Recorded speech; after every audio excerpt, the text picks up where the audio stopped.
Hey there people, I'm Dr. Theodore Naiman. I'm a family medicine specialist in Seattle, Washington. And I wanted to talk to you today about a super important concept if you want to understand why we eat the way we do. Glycemic index.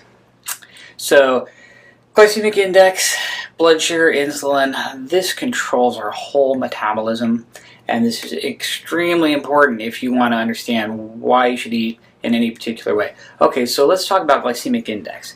I'm going to draw a graph of your blood sugar, your glucose. Okay, here's your glucose.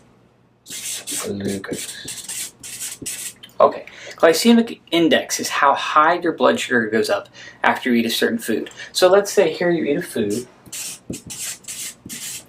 and then your blood sugar goes up, comes back down. Great. How high your blood sugar goes up after you eat a food is called glycemic index. Glycemic index. And then how long your blood sugar stays elevated after you eat food is called glycemic load. Glycemic load. Okay. So, your body wants your blood sugar to stay the same all the time. It's called homeostasis. Your temperature should always stay the same. Your blood sugar should generally stay the same. So your body detects elevations in blood sugar and immediately responds by secreting insulin. Okay, so you eat a food, your blood sugar goes up, your body detects that, it responds by secreting extra insulin. And then your blood sugar comes back down. You eat a food, blood sugar goes up, body secretes insulin, blood sugar comes back down. Homeostasis. The problem is, insulin is your body's storage hormone. When insulin goes up a certain amount, it signals to the body, hey, we've had plenty of extra calories. Maybe we should save some of this up in case there's a famine next month or for the winter time or something. So when insulin goes up, this stimulates your body to take all the calories in your bloodstream and convert them in the liver to triglycerides and other forms of cholesterol, and then store them as fat.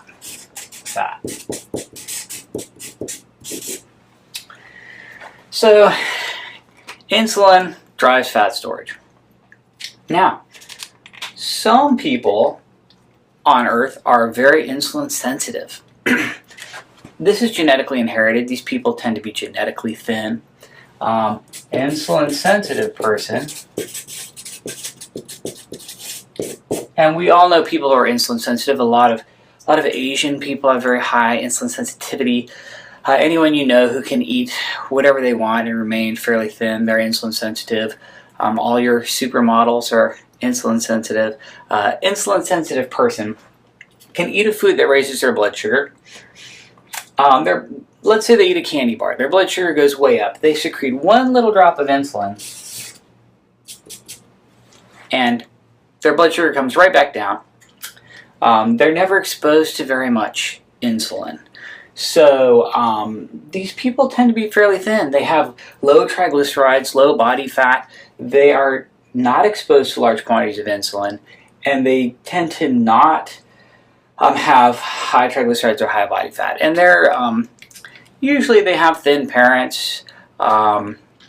If both your parents are genetically thin and insulin sensitive, there's an 80% chance you'll be thin no matter what you eat, blah, blah, blah. So the other 2/3 of the planet, roughly, are people who are prone to possibly developing insulin resistance. Insulin resistance. And again, this is genetically inherited. Who has insulin resistance? Well, pretty much everyone who's overweight, which at this point is 2/3 of the entire nation, soon to be the world. So, if you have insulin resistance, every time you eat a food that raises your blood sugar, your body secretes more insulin than it should, and this can get worse over time. So you're secreting even more and more and more and higher quantities of insulin.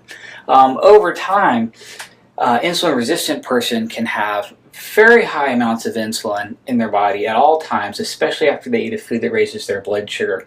I will check insulin levels in a genetically thin person, and they might be very low, single digits, 4, 5, 6, 7.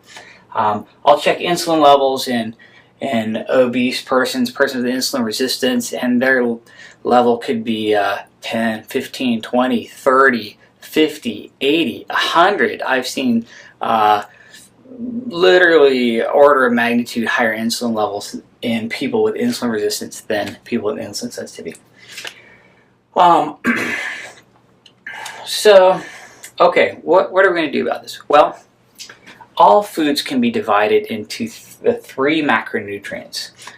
There's fat, protein, and carbs. Fat, protein, and carbs. Hopefully everybody's familiar with the macronutrients. Fat would be oil or butter or lard, or protein, a pure protein would be fish or chicken or very lean meat. Carbs, anything white, sugar, flour, potatoes, starches. Okay, fat. Fat always has a glycemic index of exactly 0. You could eat a bucket of lard and your blood sugar will not go up at all. You could eat a stick of butter and your blood sugar doesn't go up. You could eat 10 pounds of bacon and your blood sugar will not go up. Because fat has a glycemic index of 0, if someone with insulin resistance goes on a diet of pure fat, they're really leveling the playing field between a genetically insulin resistant person and a genetically insulin sensitive person. And insulin resistant people who go on a diet of mostly fat immediately lower their insulin levels and immediately lower their body fat percent.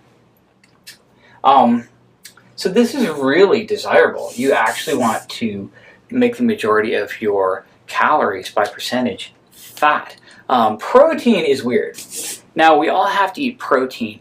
Protein's essential. We have to eat amino acids every day. They're important for cellular repair, and we need them structurally in our bodies, blah, blah, blah. You have to eat protein. You need about 20, 30 grams of protein per meal, average person. But you don't want to eat excessive protein. Why is that? Your body has no way to store protein. It doesn't use protein directly for energy or fuel. It only uses glucose or sugar or fat for fuel. Your cells can use sugar or fat, but not protein. So if you eat excessive protein and your body can't store it, the extra leftover excessive protein is converted in your liver to glucose and does have a glycemic index and raises your blood sugar, which can contribute to insulin secretion. So you want to eat a high-fat diet by percent of calories, just a moderate amount of protein, and that brings us to carbohydrates. Carbohydrates are pretty much evil. And let's talk about why. So fat has a glycemic index of 0. Protein, as long as you're not exceeding your requirements, has essentially a glycemic index of 0. But then you've got carbohydrates. Okay, how about sugar?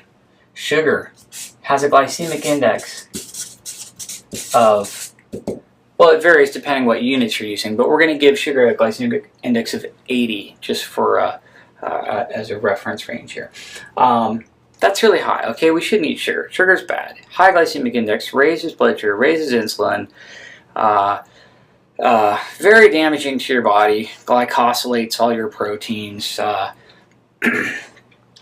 Super addictive and horrible and terrible. And if you're insulin resistant, causes a big spike of insulin. There are other sugars or things that are similar to sugar that you want to avoid as well. Fructose is not so good. You've got lactose or milk sugar, which is slightly even more insulin secreting or insulinogenic than sugar. So these are all, we're just going to label them sugars. Sugars. So you want to avoid sugars. Sugars are bad. What about, oh, starches, potatoes. Potatoes, glycemic index, about a 75. Not good. Legumes or beans. I'm talking about kidney beans, pinto beans. Different legumes have varying glycemic indexes, but they're all fairly high. So legumes or beans are here in the 70 range. And these starches have an extremely high glycemic load. So these slow-burning carbs raise your blood sugar possibly for hours, contributes to a lot of insulin. Not a good thing. These are starches. So you want to avoid sugars. You want to avoid starches. And that brings us to the greatest evil of all, and that's grains. Okay, whole wheat flour. Whole wheat. Glycemic index 100. Yeah, that's right. 2 slices of whole wheat bread raises your blood sugar more than a Snickers bar. Thank you, Dr. William Davis, for pointing that out to everybody in your book, Wheat Belly. Whole wheat flour, pure evil, crazy high glycemic index of 100. No nutritional value. This is not a good substance. White flour, slightly worse, 101. Rice, white rice, 102. Rice. Brown rice is maybe in the 70s, so not quite as evil, but still not a good thing to be eating. Corn, worst grain on the planet. Corn, we're going to call that 104. These are grains.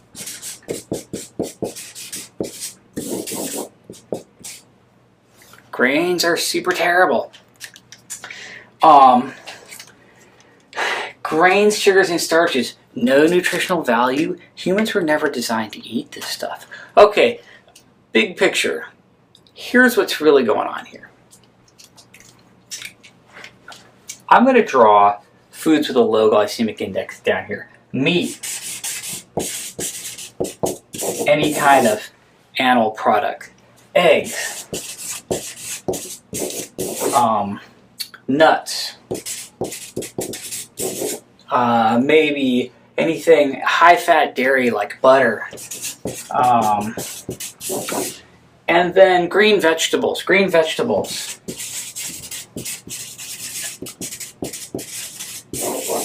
Green vegetables are not protein or fat, but they have a negligible or almost zero glycemic index. So you've got meat, eggs, nuts, green vegetables. Humans are hunter-gatherers. For 2.5 million years, or 99.9% of human existence on this planet, we mostly ate these foods right here. I mean, look at what people ate. We lived through 500,000 years of ice age. We were hunter-gatherers. Basically, you shot a deer, you snared a rabbit, you caught some fish, you harpooned a whale, maybe you speared a woolly mammoth. You possibly found some nuts or berries or green vegetables here and there seasonally, depending on location, depending on time of year. But you're living all winter on woolly mammoth jerky or whale blubber or seal fat or fish or rabbits or you know, the prehistoric equivalent of these animals. You know, again, 500,000 years of ice age. For the vast majority of human existence, we ate mostly animal products, mostly fat, an extraordinarily low glycemic index. Nothing in human history ever raised our blood sugar much at all. I know I listed fructose as being something bad, and everyone thinks, oh, well, what about fruit? Fruit is natural. We should all be eating lots of fruit. Hunter-gatherers had fruit. Well, the reality is, if you look even back 100 years at a native heirloom variety of apple, it's very small, it's very bitter, it's like a crab apple. A modern grocery store apple that has been crossbred over, you know, generations to be enormous and have as much fructose in it as possible has literally 100 times more fructose than what was originally an apple, even just 100 years ago in human history. So we've crossbred all our fruit to be enormous and giant and huge. This has not improved their nutritional density. This just gave them a lot more fructose. So fruit is unrealistic. Hunter-gatherers had fruit maybe 6 weeks out of the year in the summertime when they were the most physically active, trying to store up fat for the winter. And these fruits were tiny, they were small, they were low yields. We're talking mostly like berries. It's not like it is now where you walk into the grocery store and you get this enormous melon or these huge grapes or this giant banana with just a metric crap ton of fructose in it. Fruit now, unfortunately, is a bag of wet candy with tons of fructose, which is extremely fatogenic. Fructose will really cause weight gain, fat storage. It's not a good thing. Oh, right. So where was I? I'm sorry. I went on a fruit rampage there. We were talking about our hunter-gatherer native diet and how it was very high in animal products, very high in fat, and extremely low glycemic index. And then, like 10,000 years ago, we had the agricultural revolution, and now we have these giant fields of wheat and rice and corn, and we keep crossbreeding them to increase yields and get more and more carbs out of them, and this stuff is ridiculous. I mean, nothing ever prepared our bodies to have our blood sugar go this high, and it literally destroys health. If you look at hunter-gatherer societies, look at the Pima Indians in this country. 100, 200 years ago, these are the thinnest, healthiest people imaginable. Then back then they were eating deer and rabbits and bison, buffalo, mostly animal products, hunter-gatherer, extremely healthy. And then they started trading with the white man for flour and sugar, and almost overnight they had just a whole bunch of metabolic problems. Now the diabetes rate is over 50% in Pima Indians. They're just rampant obesity, metabolic syndrome, which is basically insulin resistance, type 2 diabetes, high blood pressure, high cholesterol, atherosclerosis, all the consequences of chronically high glucose and chronically high insulin. Look at the Aborigines in Australia. Just maybe 100 years ago, these groups in the desert have a mostly animal-based diet, extremely low glycemic index, thin and healthy. They move to the city, they have a westernized diet, and overnight they get all the diseases of civilization, which are caused by elevated glucose and elevated insulin. It turns out that when your blood sugar goes up too high, it damages your body. It's called glycation or glycosylation. That's a sugar frosting of all your proteins. And it's a form of oxidation or rusting that permanently damages your body. Alzheimer's dementia, for example, is glycated proteins in the brain that fold abnormally, kill the brain cells, your body can't get rid of them. These are what we call advanced glycation end products, or the products that result after you're exposed to too much glucose chronically. High insulin levels over time cause tons of diseases, from diabetes to atherosclerosis to all your cardiovascular events, heart attacks, strokes. The combination of being exposed to either high glucose or high insulin causes all the diseases of civilization. That's obesity, diabetes, high blood pressure, high cholesterol, heart attacks, strokes, cardiovascular events. Autoimmune diseases, rheumatoid arthritis, gout, gallstones, cataracts, asthma, acne. There's this huge list of inflammatory chronic conditions that are contributed to or caused directly by chronically elevated blood sugar and or insulin.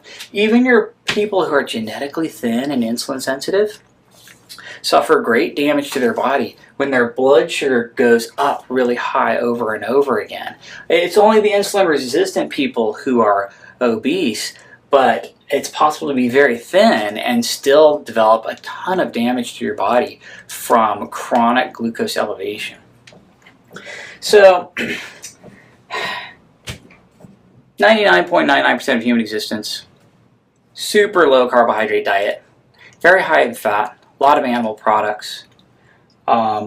We have tons of data on hunter-gatherer societies who eat this way, the Inuits in Alaska, who live on whale blubber and seal fat and fish all winter long. These people are incredibly thin. Thin and healthy. As soon as they adopt a Western diet, they start getting the diseases of civilization. You've got the Maasai in Africa, where in the desert they have no plants, they have a mostly animal diet, very high in fat. These people are thin, healthy. There's a long list of diseases they almost never get as a result of their low glycemic index diet, which is very anti-inflammatory, very protective against a bunch of bad things. Like cancer, for example. A host of cancers are insulin driven. These are your endothelially derived cancer, your prostate cancer, your breast cancer, your colon cancer. These are epidemic in this country. 1 in 9 women get breast cancer in their lifetime in this country. This is not normal. This is not supposed to happen. This does not occur at this rate in hunter-gatherer societies. We have epidemic proportions of breast, colon, and prostate cancer because of our chronically high insulin and blood sugar levels, because of our Western diet. Right now in this country, 80% of our calories come from wheat flour. Your breakfast cereal, your pancakes, your waffles, your bread, your sandwiches, your pasta, your pizza, your cakes, your cookies, your pies, your muffins, your crackers, your bagels, anything in a box, anything in a bag, all your packaged foods. We're just eating tons of wheat, obscenely high glycemic index, no nutritional value, and we feed these grains to cows and pigs if we want to fatten them up really fast. Does the same thing to people. And we know we shouldn't be eating this way. We feed our dogs and our cats a grain-free, high-fat, high-protein food so they don't become fat and diabetic. But humans have a similar gastrointestinal tract, and we save all the grains for ourselves. I mean, what are we doing here? Well, here's part of the problem. Okay, so 100 years ago, a Russian scientist took a bunch of rabbits and fed them saturated fat and cholesterol, butter and lard and tallow and all this stuff. Well, rabbits don't eat that. The rabbits wouldn't eat it. Rabbits don't. They don't eat that. But apparently if you starve a rabbit to death, some of them, before they die, will eat saturated animal fat and cholesterol, like butter, if that's all they've got. So these scientists in Russia 100 years ago fed all this saturated fat and cholesterol and butter to rabbits, and watched them over time, did autopsies on them, and what they saw is some of the rabbits' arteries would get immediately clogged with cholesterol, and everyone just freaked out. They were like, oh my God, you eat saturated fat and you clog your arteries. This is science, this is real, this is happening. You cannot argue with this. It became a very big deal. It was a public health emergency in the minds of certain people. We have to warn people. You eat saturated fat and cholesterol and you clog your arteries. Well, people are dying of heart attacks, so this is dangerous. We have to warn people. And so for about the last 60 years, we've been telling everyone, do not eat saturated fat, don't eat eggs, don't eat red meat, don't eat butter, because look at these, look at these rabbits. This is, who could argue with this? And then we also said, well, let's say you're not supposed to eat saturated fat or red meat or cholesterol, but you got to eat something. So how about whole grains? Right, because that's as far away from fat and cholesterol as you can get. That's like the exact opposite. There's no saturated fat or cholesterol in whole grains. Eat more whole grains. Do not eat saturated fat like red meat, eggs, and butter. Plus, we make more wheat and corn than the rest of the world put together 10 times over, so that's perfect. That totally works out. Food pyramid, don't eat fat, eat more whole grains, done. Think of the lives we'll save. Well, the problem is nobody thought about a couple things. First of all that saturated fat and animal products that we've been eating for 99.9% of our existence on this planet has a zero glycemic index, and grains have an obscenely high glycemic index, higher than sugar. Our bodies are completely unprepared for this. The average metabolically healthy adult has the equivalent of 4.5 grams of glucose in their bloodstream at any given time. That's less than 1 teaspoon. You got less than 1 teaspoon of sugar in your entire circulatory system at one time. You drink a regular soda and it immediately dumps 12 teaspoons of glucose into your bloodstream and your body freaks out. Or, God forbid, let's say you eat a standard fast food meal with a large fries and a burger with a bun and a regular soda and a dessert. I mean, you could dump 50 grams, you could dump 100 grams of basically 10 or 20 teaspoons of sugar into your bloodstream almost immediately, and your body absolutely freaks out. It has no idea how to deal with that, and it has to pump out a ton of insulin just to survive. And if you have any insulin resistance, it's going to dump out a gallon of insulin. You're going to have high triglycerides, excess body fat. So back to the rabbits, right? We told everyone, oh, don't eat saturated fat because that's going to clog your arteries. Eat whole grains. Well, as it turns out, this is just completely junk science because rabbits are obligate herbivores. They're only supposed to eat grass and green leafy vegetables and clovers and stuff like that. They're never supposed to eat any cholesterol whatsoever, so they lack these cellular machinery and enzymes for if cholesterol enters their bloodstream, they can't get it back out again. Of course, any animal that's a carnivore or an omnivore is exquisitely good at utilizing cholesterol in the bloodstream for fuel. And in fact, a true carnivore, eating what it's supposed to eat, which is mostly saturated animal fat and protein, will never get atherosclerosis or clogged arteries. And the same is true of humans. Eating fat does not make you fat, contrary to what a lot of people believe in this country, and eating fat does not clog your arteries. This is just completely fraudulently wrong. Atherosclerosis is contributed to by elevated glucose and elevated insulin. This causes glycation of your cholesterol, and that sugar-frosted, sticky cholesterol clogs your arteries. That's the cause of atherosclerosis, chronically elevated blood sugar and insulin levels, and we have plenty of studies that document this. The other thing that we missed the boat on when we told people to avoid saturated fat and cholesterol in animal products and eat more whole grains is nutritional density. As it turns out, we only eat, we don't just eat to get energy calories. We're eating because there are a bunch of things we have to have every day that are essential. You have to have fat, essential fatty acids. There are fatty acids we cannot manufacture that we have to have in our diet. They're essential. Protein, we have to have amino acids that we cannot manufacture. These are essential. You have to have micronutrients, vitamins, and minerals. So we're not just eating to get energy calories. We're eating to get fat, protein, and micronutrients. These foods are incredibly nutritionally dense. Animal products, any kind of meat, red meat, poultry, fish, seafood, any animal product, extremely nutritionally dense, has all the micronutrients really that you need, has all the essential amino acids and fatty acids that you need. This is a complete food. Eggs, probably the most perfect food, 70% fat, 30% protein, no carbohydrates, incredibly nutritionally dense. You can make a whole freaking chicken out of it. It's quite possibly a perfect food. Butter, 400 micronutrients, tons of fatty acids that are essential. These foods are healthy. Grains, sugars, and starches have no nutritional value whatsoever. They have no essential fatty acids. They have little to no protein. They're very poor in micronutrients. And humans were never designed to eat this stuff. So the other problem with nutritional density is if you're not giving your body what it needs, you're going to be hungry. You're still going to want to eat.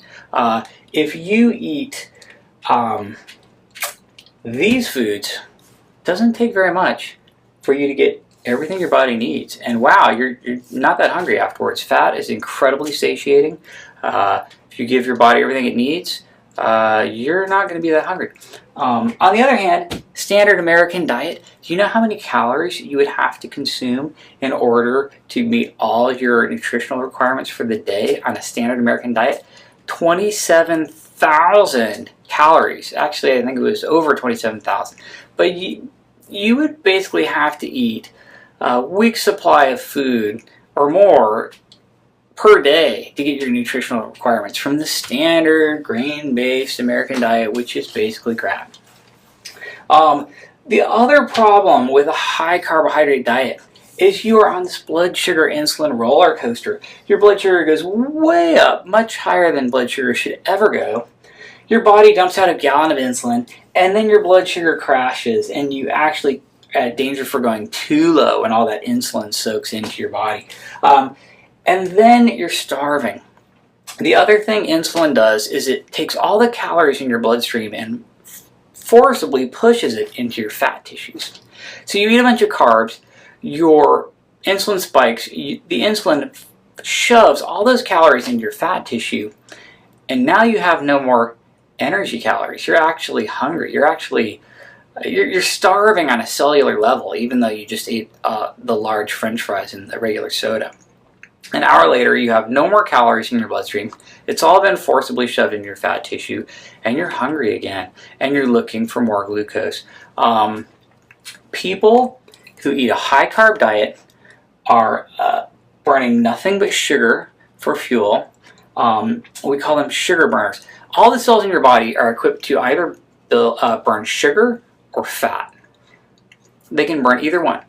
But it takes a different series of machinery to burn fat versus sugar and so forth. So your body either gets really efficient at burning sugar or it gets really efficient at burning fat. Now, if you're a sugar burner, you get very efficient at burning glucose, and you're not very good at burning fat. So you wake up in the morning, you're starving because you're not good at utilizing your stored body fat for fuel overnight, and you're looking for carbs because you're a sugar burner. You eat your breakfast cereal and your pancakes and your waffles. Your blood sugar goes way up, huge spike of insulin. You're unable to burn any body fat during this period of time because your insulin level is too high. You shove all the calories into your fat stores. Then a few hours later, you're starving. Your blood sugar maybe even dips too low when the insulin catches up with you.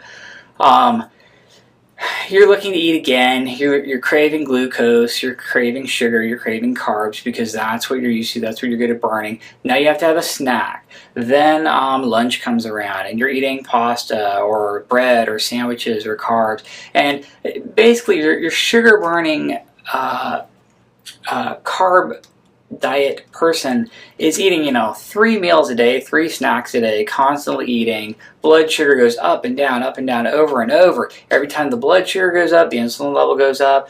The sugar is damaging to your whole body, your endothelium, all your tissues from glycation. The insulin's damaging. Every time your insulin spikes, your insulin resistance gets slightly worse.